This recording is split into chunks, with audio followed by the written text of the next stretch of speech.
বরকে বলেছিলাম চলো আজকে বিরিয়ানি খেতে যাব, কিন্তু উত্তরে পেলাম না, আজ তো মঙ্গলবার। না না, আমরা মঙ্গলবার নিরামিষ খাই না, কিন্তু মঙ্গলবার থেকে প্রচুর কাজের চাপ। তার মধ্যে 2026-এ আমরা রেজলিউশন নিয়েছিলাম যে আমরা বাইরের খাবার কম খাবো। এটা কতদিন মেনটেন করতে পারবো জানি না। তার উপর এই মাসে এই কিছুদিন পর আমরা একটা জায়গায় ঘুরতে যাব, সেটা এখন বলছি না কোথায় যাব। অগত্যার গতি নিজেই বাড়িতে বিরিয়ানি করতে বসলাম। না ছিল বিরিয়ানি মশলা, না ছিল বিরিয়ানির চাল, তো যা বাড়িতে আছে তাই দিয়েই শুরু করলাম। প্রথমে শুকনো মশলাগুলোকে খোলা কড়াইয়ে নাড়াচাড়া করে গুঁড়ো করে নিলাম, সেটাই হয়ে গেল বিরিয়ানি মশলা। তাও অনেক কিছুই ছিল না তার মধ্যে। আর তারপর বেরেস্তা ভেজে তার মধ্যে কিছুটা জল দিয়ে আলুগুলোকে সেদ্ধ করতে দিয়ে দিলাম। তাতে একটু মশলা দিলাম, নুন, কেওড়ার জল, কাশ্মীরি লঙ্কার গুঁড়ো, হলুদ, আদা রসুন বাটা, এইসব দিয়ে আলুগুলো সেদ্ধ হতে থাকলো। আলুটা সেদ্ধ হওয়াটাই মেন হয়, আর আমরা আলু ছাড়া বিরিয়ানি কেউই খেতে পারি না, দুজনেরই আলু দেওয়া বিরিয়ানিই লাগে। দুবাইতে আরসালান আমিনিয়া আছে, আর আমরা যেখানে থাকি সেখান থেকে কয়েক মিনিটের ডিস্টেন্স। ইয়াকনি থেকে আলুগুলোকে সরিয়ে দিয়ে এবার ওর মধ্যে দিয়ে দিলাম চিকেন। না, চিকেনটাকে আমার কিছু দিয়েই ম্যারিনেট করা ছিল না, কারণ হঠাৎই সিদ্ধান্ত নিয়েছিলাম যে বিরিয়ানি খাবো।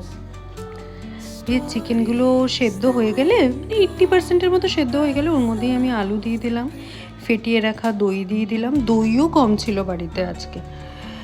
দইটা দিয়ে আমার কাছে প্রচুর আলু বোখরা ছিল, ওই আলু বোখরাগুলোকে আমি এটাতে ইউজ করে দিলাম। তারপর বিরিয়ানি মশলা যেটা বানিয়েছিলাম ওর মধ্যে দিয়ে দিলাম। এর মধ্যে দুধের মধ্যে কয়েক টুকরো কেশর, গোলাপ জল এটা দিয়ে গুলে রেখে দিয়েছিলাম। জল ফুটতে দিয়ে দিয়েছি, চাল দিয়ে দিলাম।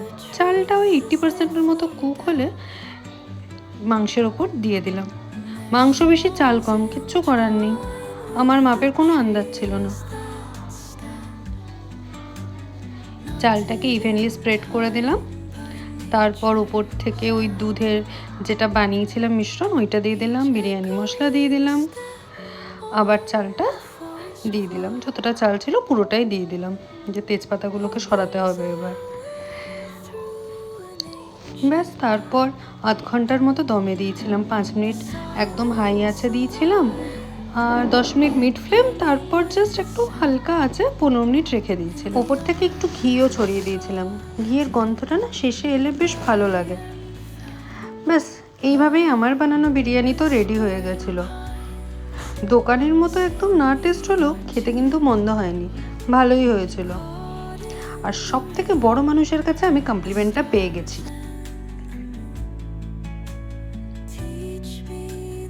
কেমন হয়েছে মাম্মা? ইয়ামি।